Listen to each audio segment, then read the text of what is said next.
हाँ जी। तो अभी तक हमने प्रकरण 2 पढ़ा, जो कि निर्गुण धारा ज्ञानाश्रयी शाखा के बारे में था, जिसमें कि हमने कबीर, दादू, रैदास, मलुकदास, सुंदरदास इन सब के बारे में विस्तृत जानकारी को हासिल किया और उनको अच्छे से पढ़ा।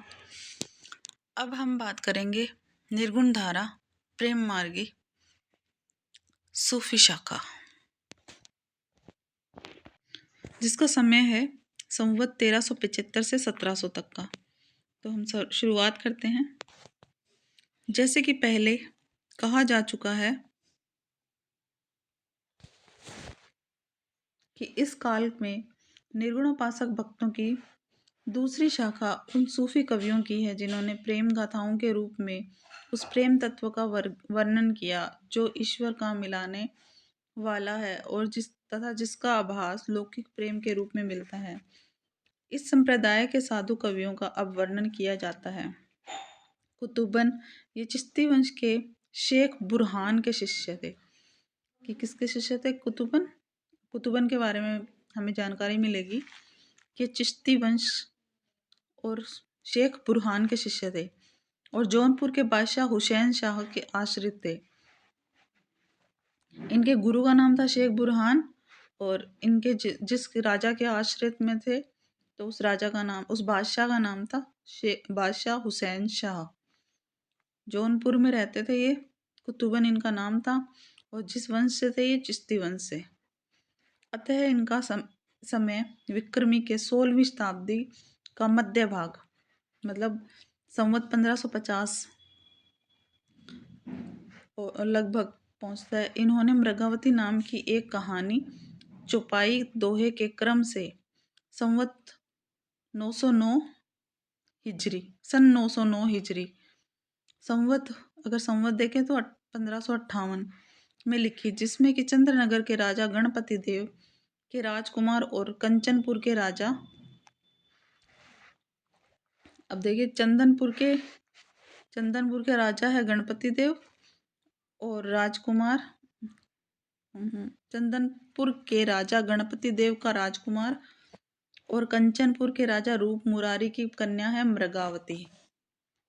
राजकुमार और मृगावती। इस कहानी के द्वारा कवि ने प्रेम मार्ग के त्याग और कष्ट का निरूपण करके साधक के भगवत प्रेम का स्वरूप दिखाया है। बीच बीच में सूफियों की शैली पर बड़े ही सुंदर रहस्यमय आध्यात्मिक आभास है। कहानी का सारांश ये है कि चंद्रनगर के राजा गणपति देव के पुत्र कंचनपुर के राजा रूप मुरारी की मृगावती नाम की एक राजकुमारी पर मोहित हो गया।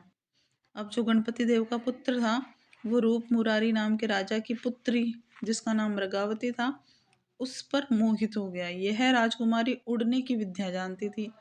अनेक कष्ट झेलने के उपरांत राजकुमार उसके पास पहुंचा, पर एक दिन मृगावती राजकुमार को धोखा देकर उड़ गई। राजकुमार उसकी खोज में योगी होकर निकल पड़ा। समुद्र से घिरी एक पहाड़ी पर पहुंचकर उसने रुक्मणी नाम की एक सुंदरी को एक राक्षस से बचाया। उस सुंदरी के पिता ने राक्षस के साथ उसका विवाह कर दिया। अंत में राजकुमार उस नगर में पहुंचा जहां पर अपने पिता की मृत्यु पर राज सिंहासन पर बैठकर मृगावती राज्य कर रही थी। वहां वह 12 वर्ष तक रहा। पता लगने पर राजकुमार के पिता ने घर बुलाने के लिए दूत भेजा। राजकुमार पिता का संदेश पाकर मृगावती के साथ घर चल पड़ा। उसने मार्ग में रुक्मिणी को भी लिया। राजकुमार बहुत दिनों तक आनंद पूर्वक रहा, पर अंत में आखेट के समय हाथी से गिरकर मर गया। उसकी दोनों रानियां प्रिय के मिलने की उत्कंठा में आनंद के साथ सती हो गई। तो एक तो इसकी रानी थी मृगावती और दूसरी कौन थी? रुक्मिणी। और इसकी मृत्यु कैसे हुई? हाथी से गिरकर। और ये मृगावती कौन सी विद्या जानती थी? उड़ने की। और ये 12 वर्ष तक मृगावती राज्य कर रही थी, जहां पर 12 वर्ष तक ये रहा था, मतलब कि अपनी रानी के पास 12 वर्ष तक अपने ससुराल में रहा था। रुक्मिणी पुनि वैसे ही मरी गई कुलवंती सती सो सती भई। 12 वह भीतर वह होई, घर बाहर को रहे न जोई। विधि कर चरित न जाने आनु, जो जो जानी जाहि न्यानु। अब हम पढ़ेंगे मंजन के बारे में। मंजन, इनके संबंध में कुछ भी ज्ञात नहीं है, केवल इनकी रची हुई रचना जो मधुमालती का ही खंडित प्रति प्राप्त हुई है, जो एक प्रति मिली है वो भी खंडित है, जिससे इनकी कोमल कल्पना और संदिग्ध हृदय का पता चलता है। मृगावती के समान मधुमालती में 5 चौपाइयों के उपरांत एक दोहे का क्रम रखा गया है, पर मृगावती की अपेक्षा इसकी कल्पना भी विशद है और वर्णन भी अधिक विस्तृत तथा हृदयग्राही है। आध्यात्मिक प्रेम भावना की व्यंजना के लिए प्रकृति के भी अधिक दृश्यों के समावेश मंजन ने किया है। कहानी भी कुछ अधिक जटिल और लंबी है, जो कि अत्यंत ही संक्षेप में नीचे दी जाती है। कनेसर नगर के राजा सूरजभान के पुत्र मनोहर नामक सोए हुए राजकुमार को अप्सराएं रातों रात महारस नगर की राजकुमारी मधुमालती की चित्रसारी में रखाई। वहां जागने पर दोनों का साक्षात्कार हुआ और दोनों एक दूसरे पर मोहित हो गए। पूछने पर मनोहर ने अपना परिचय दिया। कहा, मेरा अनुराग तुम्हारे ऊपर कई जन्मों का है। इससे जिस दिन मैं इस संसार में आया उसी दिन से तुम्हारा प्रेम मेरे हृदय में उत्पन्न हुआ। बातचीत करते दोनों एक साथ सो गए और अप्सराएं राजकुमार को उठाकर फिर से उसके घर पर रखाई। दोनों जब अपने अपने स्थान पर जगे तो प्रेम में बहुत ही व्याकुल हो गए। राजकुमार वियोग से विकल होकर घर से निकल पड़ा और उसने समुद्र मार्ग की यात्रा की। मार्ग में तूफान आया, जिसमें इष्ट मित्र इधर उधर बह गए। राजकुमार एक पटरे पर बहता हुआ एक जंगल में जा लगा, जहां पर एक स्थान पर एक सुंदरी पलंग पर लेटी दिखाई पड़ी। पूछने पर जान पड़ा कि वह विश्रामपुर के राजा चित्रसेन की कुमारी प्रेमा थी, जिसे कि एक राक्षस उठा लाया था। मनोहर कुमार ने उस राक्षस को मारकर प्रेमा का उद्धार किया। प्रेमा ने मधुमालती को पता बताकर कहा कि मेरी यह सखी है, मैं उसे तुझसे मिला दूंगी। मनोहर को लिए हुए प्रेमा अपने पिता के नगर में आई। मनोहर के उपकार को सुनकर प्रेमा का पिता उसका विवाह मनोहर के साथ करना चाहता है, पर प्रेमा यह कहकर अस्वीकार कर देती है कि मनोहर मेरा भाई है। मैंने उसे कभी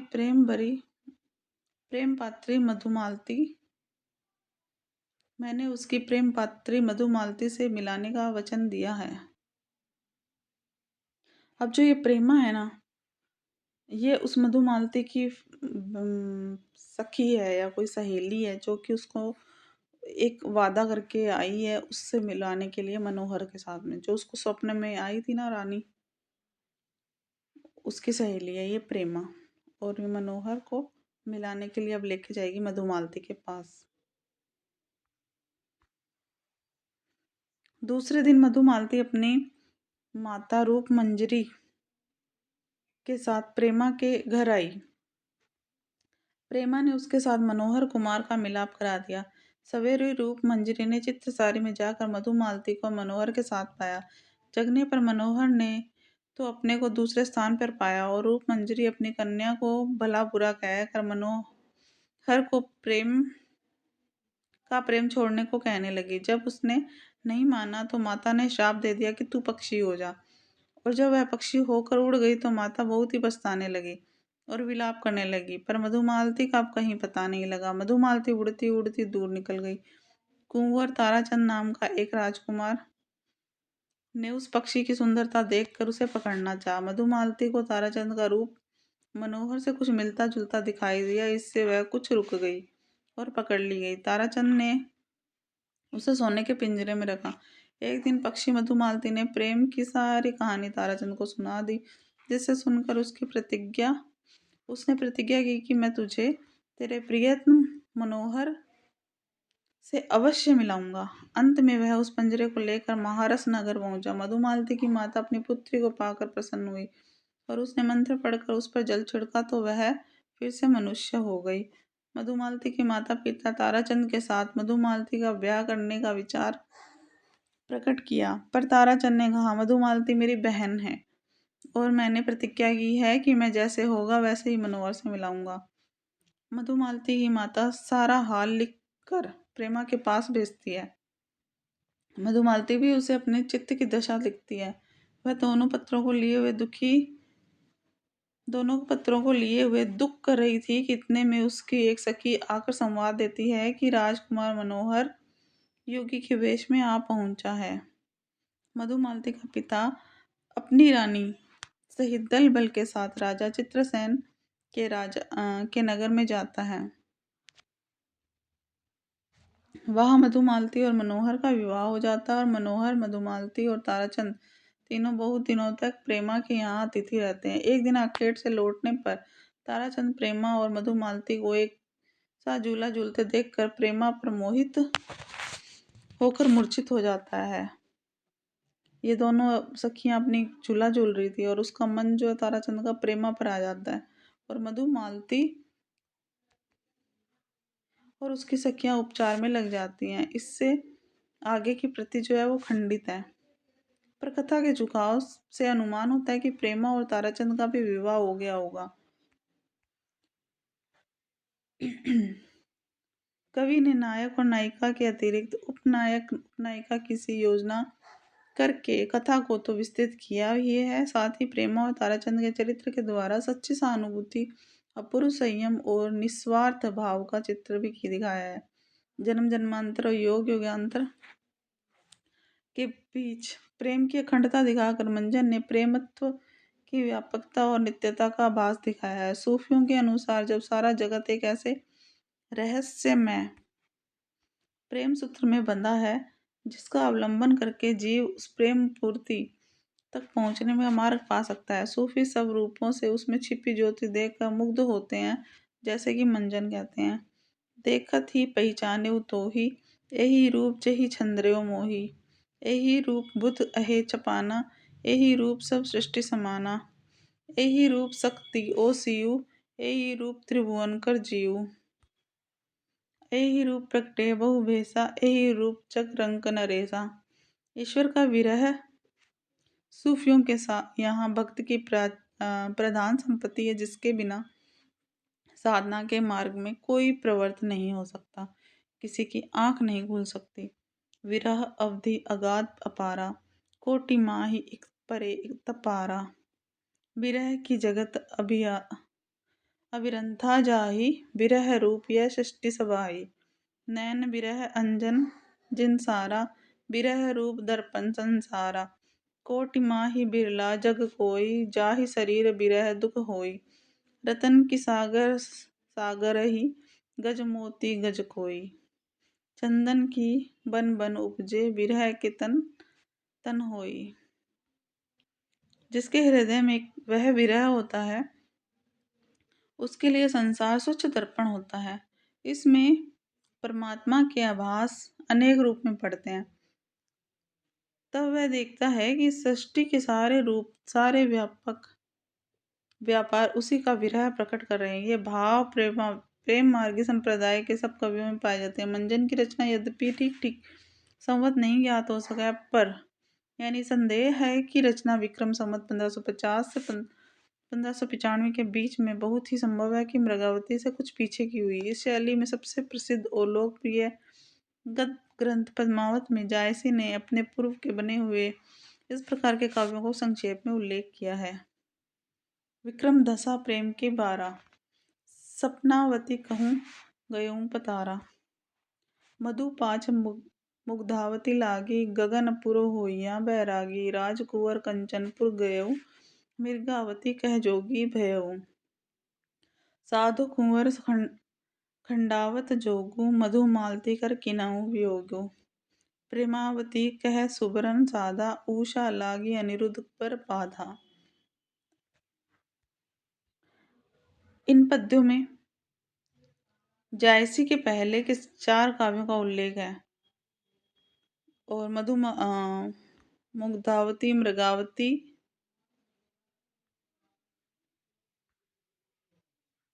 एक सेकेंड,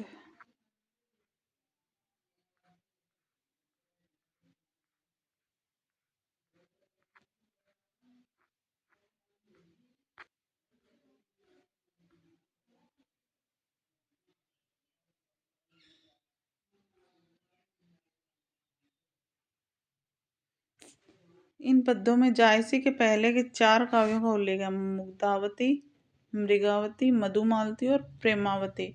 इसमें से मृगावती और मधुमालती का पता तो चल गया, अब शेष 2 नहीं मिले हैं।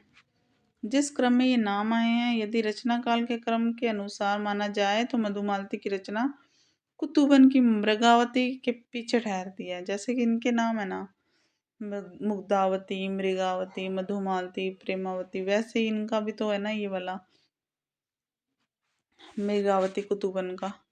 तो जैसे इनके नाम है उसके हिसाब से ही अंदाजा लगा रहे हैं कि कुछ बाद की रचना है। जायसी का जो उदाहरण दिया गया है उसमें मधुमालती के साथ मनोहर का नाम नहीं है, खंडावत नाम है। पद्मावत की हस्तलिखित प्रतियां प्राय फारसी अक्षरों में मिलती है। मैंने 4 ऐसी प्रतियां देखी हैं जिन सब में नायक का ऐसा नाम लिखा है जिसमें जिसे खंडावत, कुंदावत, कंडावत, गंधावत इत्यादि ही पढ़ सकते हैं। केवल एक हस्तलिखित प्रति हिंदू विश्वविद्यालय के पुस्तकालय में ऐसी है जिसमें कि साफ मनोहर पाठ है। उस्मान की चित्रावली में मधुमालती का जो उल्लेख है उसमें कुंवर का नाम मनोहर ही है। मधुमालती होई रूप दिखावा, प्रेम मनोहर होई तय आवा, यही नाम मधुमालती के उपलब्ध प्रतियों में भी पाया जाता है। पद्मावत के पीछे पहले मधुमालती के बहुत अधिक प्रसिद्धि है। जैन कवि बनारसी दास ने अपने आत्मचरित्र में संवत 1660 के आसपास की अपनी इश्कबाजी वाली जीवनचर्या का उल्लेख करते हुए लिखा है कि हाट बाजार में नाम में जाना छोड़कर घर में पड़े मृगावती और मधुमालती नाम की पोथियां पढ़ा करता था।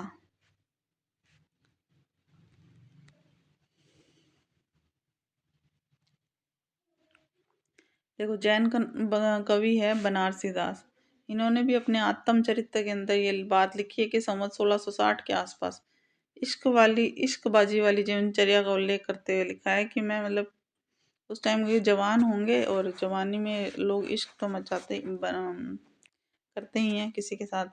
तो उस समय ये लिख रहे हैं कि मैं हाट बाजार में जाना छोड़कर, मतलब बाजार जाना, लोग ऐसे जाते हैं बाजार में लड़कियां देखने के लिए, तो मैं नहीं जाता था। मैं क्या करता था, मृगावती और मधुमालती नाम की जो पोथियां था उनको पढ़ा करता था। तब घर में बैठे रहे नाहिन हाट बाजार, मधुमालती मृगावती पोथी दोई उपचार। इसके उपरांत दक्षिण के शायर नरस्ती ने भी माल संवत 1700 में मधुमालती के आधार पर दक्षिणी उर्दू में गुलशन इश्क नाम से एक प्रेम कहानी लिखी। कवित सवैया बनाने वाले एक मंजन पीछे हुए जिन्हें इनसे सर्वथा पृथक समझना चाहिए। मलिक मोहम्मद जायसी से प्रसिद्ध सूफी फकीर शेख मोहिद्दी, ये देखिए सूफी फकीर हैं शेख मोहिद्दी, जिनका नाम मोहिनुद्दीन भी है। उनके शिष्य थे, जायस में रहते थे। इनकी एक छोटी सी पुस्तक आखिरी कलाम के नाम से फारसी अक्षरों में लिखी मिलती है। क्या है नाम? आखिरी कलाम। आखिरी कलाम। और ये किस लैंग्वेज में है? फारसी में। सन 936 हिजरी में, और अगर ईस्वी सन की बात करें तो 1528 ईस्वी में बाबर के समय में लिखी गई थी। इसमें बादशाह बाबर की प्रशंसा है। इस पुस्तक में मलिक मोहम्मद जायसी ने अपने जन्म के संबंध में भी लिखा है। भावतार मोरनो सदी 30 बरस ऊपर कवि बदी। इन पंक्तियों का ठीक तात्पर्य नहीं खुलता, लेकिन जन्म काल जो है 900 हिजरी माने भी तो दूसरी पंक्ति का एक ये अर्थ निकलेगा कि जन्म से 30 वर्ष पीछे जायसी कविता करने लगे थे और इस पुस्तक के कुछ पद्य उन्होंने बताए। जायसी के संबंध प्रसिद्ध ग्रंथ है पद्मावत, जिसका निर्माण काल जो है कवि ने इस प्रकार दिया है। सन 927 आह कथा आरंभी बैन कवि कहा। इसका अर्थ होता है कि पद्मावत की जो कथा है उसके प्रारंभिक वचन कवि ने हिजरी 927 में, मतलब कि सन, अगर सन की बात करें तो सन 1520 ईस्वी के लगभग कहे जा सकते हैं। किसकी कथा को? पद्मावत की कथा का प्रारंभिक जो वचन है वो सन की दृष्टि से देखें तो 1520। पर ग्रंथारंभ में कवि ने मसनवी के रूढ़ी के अनुसार शाह वक्त भी, उस समय का जो शहंशाह था वो कौन था? शेर शाह, उसकी प्रशंसा की है। शेर शाही दिल्ली सुल्तानी उच्चारी खंड तपे जस भानु, ओही छाज छात ओ पाटा सब राजे भुई धारा लिटाटा। शेर शाह के शासनकाल का आरंभ 947 हिजरी अर्थात 1540 में हुआ। इस दशा में यह संभव जान पड़ता है कि कवि ने कुछ थोड़े से पद्य तो सन 1520 में बनाए और पर इस ग्रंथ को 19 या 20 वर्ष पीछे शेरशाह ने पूरा किया होगा। पद्मावत का एक बांग्ला अनुवाद अराकान राज्य के वजीर मगन ठाकुर ने 1650 ईस्वी के आसपास अल्लाहुजाला नामक कवि ने कराया। उसमें भी 9 से 27 ही पाठ माना गया। तो शेख मोहम्मद जती खन रचिल ग्रंथ संख्या सप्तविंश नवशत।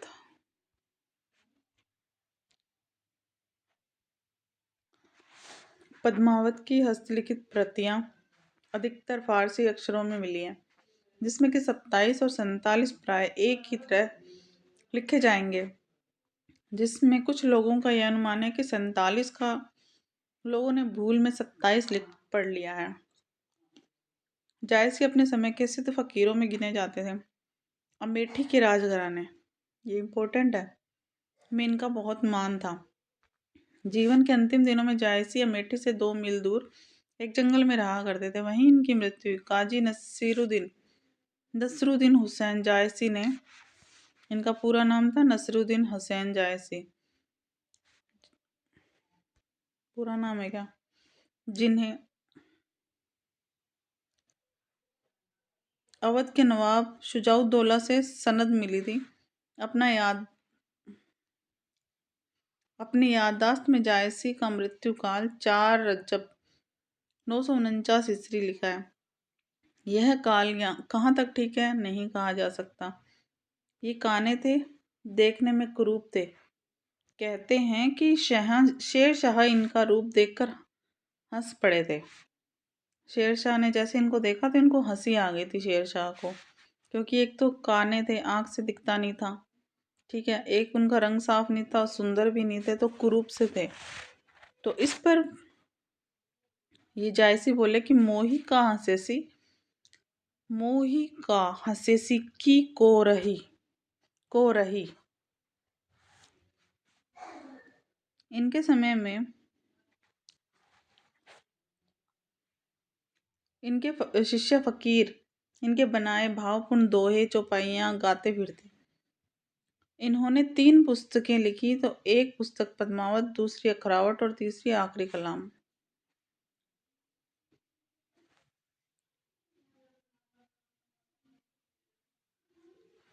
अखरावट में वर्णमाला के एक अक्षर को लेकर इन्होंने सिद्धांत संबंधित तत्वों से भरी पड़ी चौपाइयाँ कही हैं, और इस छोटी सी पुस्तक में ईश्वर सृष्टि,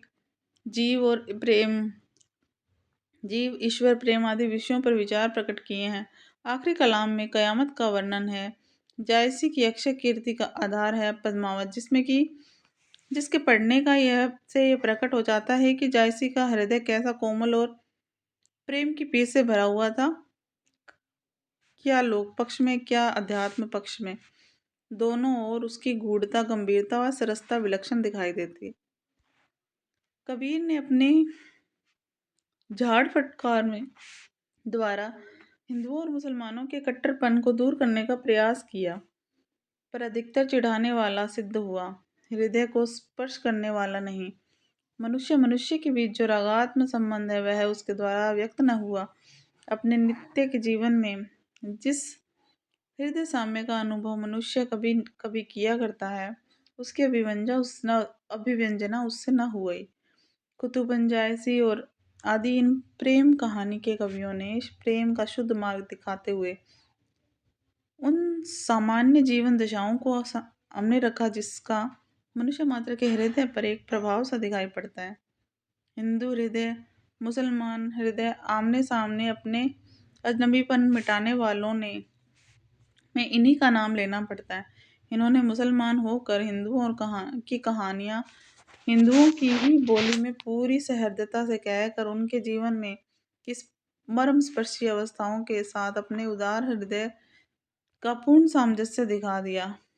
कबीर ने केवल भिन्न भिन्न प्रतीत होती हुई परोक्ष सत्ता की एकता का आभास दिया। प्रत्यक्ष जीवन की एकता का दृश्य सामने रखने की आवश्यकता बनी थी, यह जायसी के द्वारा पूरी हुई।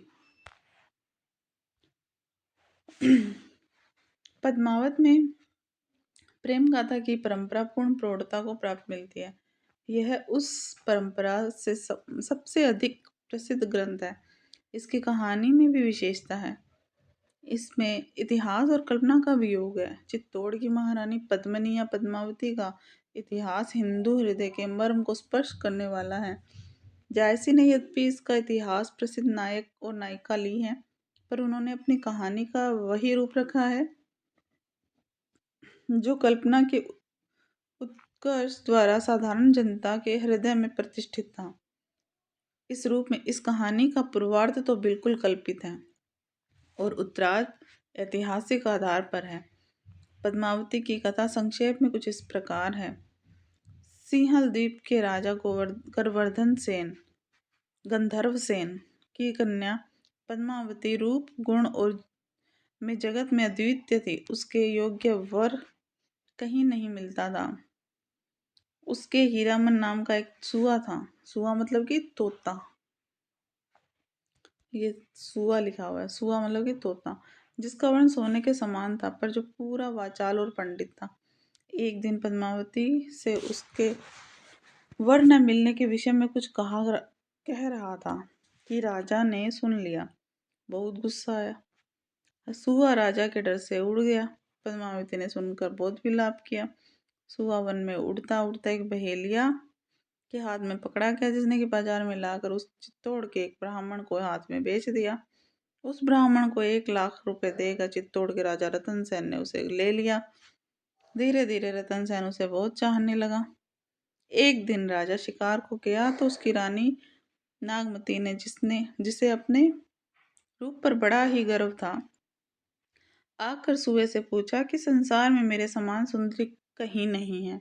इस पर सुआ हंसा और उसने सिंहल द्वीप के पद्मिनी का वर्णन करके कहा कि उसमें उसमें तुम में दिन और रात का अंतर है। रानी ने इस भय से कि कहीं सुआ राजा से भी पद्मिनी के रूप का प्रशंसा न कर दे, उसने उसे मारने की आज्ञा दे दी। पर चेरी ने उसे राजा के भय से मारा नहीं और अपने घर में छिपा के रख लिया। लौटने पर जब सुए के बिना राजा रतन सेन व्याकुल हुए और क्रुद्ध हुआ, तब सुआ लाया गया और उसने सारी व्यवस्था कह सुनाई। पद्मिनी के रूप का वर्णन सुनकर राजा मूर्छित हो गया। अंत में वियोग से व्याकुल होकर उसकी खोज के लिए घर से जोगी होकर निकल पड़ा। उसके आगे आगे राह दिखाने वाला हीरामन सुआ और साथ में 16,000 कुंवर जोगियों के वेश में थे। 16,000 कुंवर जोगियों के वेश में। कलिंग से जोगियों का यह दल बहुत से जहाजों में सवार होकर सिंहल की ओर चला। अनेक कष्ट झेलने के उपरांत सिंघल पहुंचा। पहुंचने पर राजा तो शिव के एक मंदिर में जोगियों के साथ बैठकर पद्मावती का ध्यान और जप करने लगा। और हीरामन सुवेर ने जाकर पद्मावती से सब हाल कह सुनाया राजा ने के प्रेम की सत्यता के प्रभाव से पद्मावती प्रेम में विकल हो गई। श्री पंचमी के दिन पद्मावती शिव पूजन के लिए उस मंदिर में गई। अब किस दिन गई? श्री पंचमी के दिन। राजा उसके रूप को देखकर मूर्छित हो गया। उसकी दर्शन अच्छी तरह न कर सका। जागने पर राजा बहुत ही अधीर हुआ। इस पर पद्मावती ने कहला के भेजा कि समय पर तो तुम चूक गए, अब तो इस दुर्गम सिंघलगढ़ पर चढ़ो और तभी मुझे देख सकते हो। शिव से सिद्धि प्राप्त करके राजा रात को जोगियों सहित गढ़ में घुसने लगा, पर सवेरा हो गया और पकड़ा गया। राजा गंधर्व सेन की आज्ञा से रतन सेन को सूली देने जा रहे थे कि इतने में 16,000 जोगियों ने गढ़ को घेर लिया और महादेव, हनुमान आदि सारे देवता जोगियों की सहायता के लिए आ गए। गंधर्व सेन की सारी सेना हार गई। अंत में जोगियों के बीच शिव को पहचान कर गंधर्व सेन उसके पैरों में गिर पड़ा और बोला कि पद्मावती आपकी है, जिसको चाहे दे दो। इस प्रकार रतन सेन के साथ पद्मावती का विवाह हो गया और दोनों चित्तौड़ आकर रहने लगे। रतन सेन की सभा में राघव चेतन नाम का पंडित था, जिसे यक्षिणी सिद्धि थी, और पंडितों को नीचा दिखाने के लिए उसने एक दिन प्रतिपदा की द्वितीय कहकर यक्षिणी के बल से पराक्रम बल से चंद्रमा दिखा दिया। जब राजा को यह कार्यवाही मालूम हुई तब उसने राघव चेतन को देश से निकाला दे दिया और राघव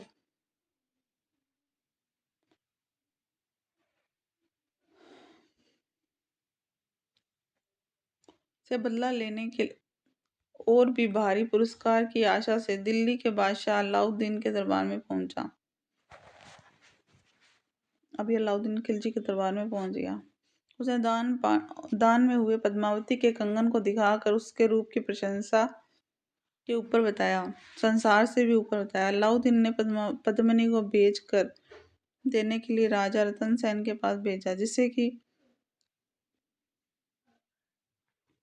अलाउद्दीन ने पद्मिनी को बेच देने के लिए राजा रतन सेन को पत्र भेजा, जिसे पढ़कर राजा अत्यंत क्रुद्ध हुआ, लड़ाई के लिए तैयारी करने लगा और कई साल तक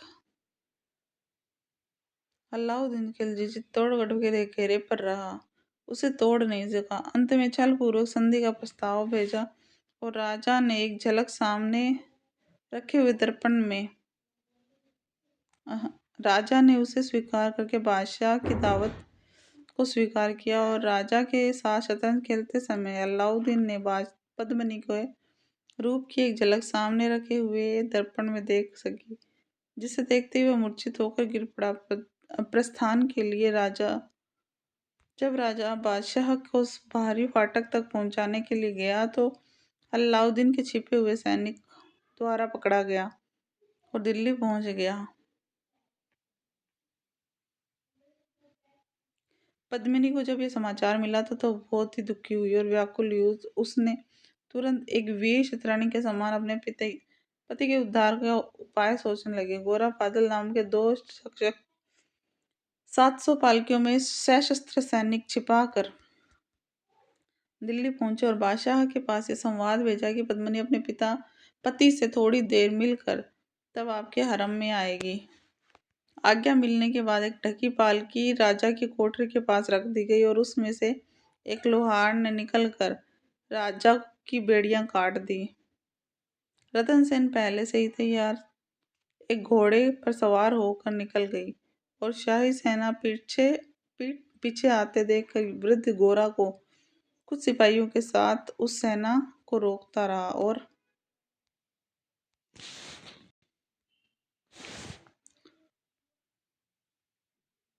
बादल रतन सेन को लेकर चित्तौड़ पहुंच गया। चित्तौड़ आने पर पद्मिनी ने रतन सेन से कुंभलनेर के राजा देवपाल के द्वारा दूती को भेजने की बात कही, जिसे कि सुनते ही राजा रतन सेन ने कुंभलनेर को जा घेरा।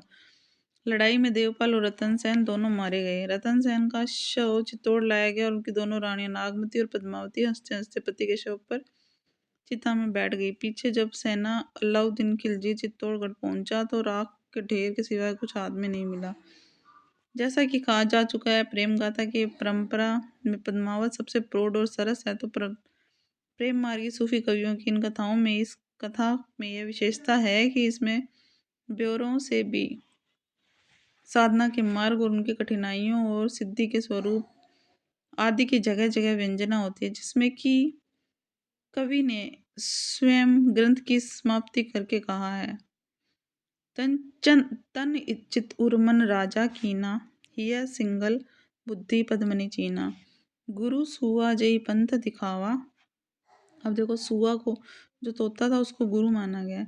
बिनु गुरु जगत को निर्गुण पावा, नागमती ये दुनिया धंधा, बाचा सोई न एहि चित बंदा, राघव दूती सोई सतानु, माया अलाउद्दीन सुल्तानु।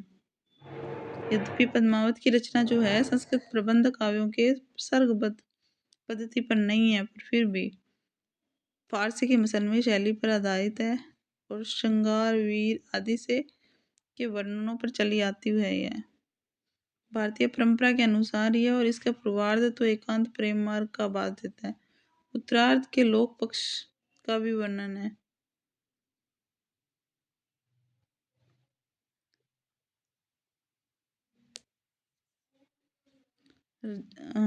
पद्मिनी के रूप का जो वर्णन जायसी ने किया वह पाठक के सौंदर्य को लोकोत्तर भावना के मग्न करने वाला है। अनेक प्रकार के अलंकारों की योजना उसमें पाई जाती है। कुछ पद्य: सरवर तीर पद्मिनी आई, खोपा चौरी केस नुकलाई, शीस मुख अंग मलयगिरी वासा, नागिन जाबी लीन चहुपासा, ओनई घटा परिजग साहा, शशि के शरण लीन है अंजनु राहा, भूलि चकोर दिठी मुख लावा, मेघ घटा में चंद दिखावा। पद्मिनी के रूप का वर्णन में जायसी ने कहीं कहीं उस अनंत सौंदर्य की ओर जिसके विरह में यह सारी सृष्टि व्याकुल सी हुई है, बड़े सुंदर संकेत किए हैं। बरनी को बरनो इमी बनी, साधो वान जानू दुयनी, उन बानन असको जो न मारा, बेदी रहा सगरो संसारा, गगन नखत जो जागे जाही न गने, वे सब बान ओहि के हने, धारति बान बेदी सब राखी, साखी ठाड देही सब साखी।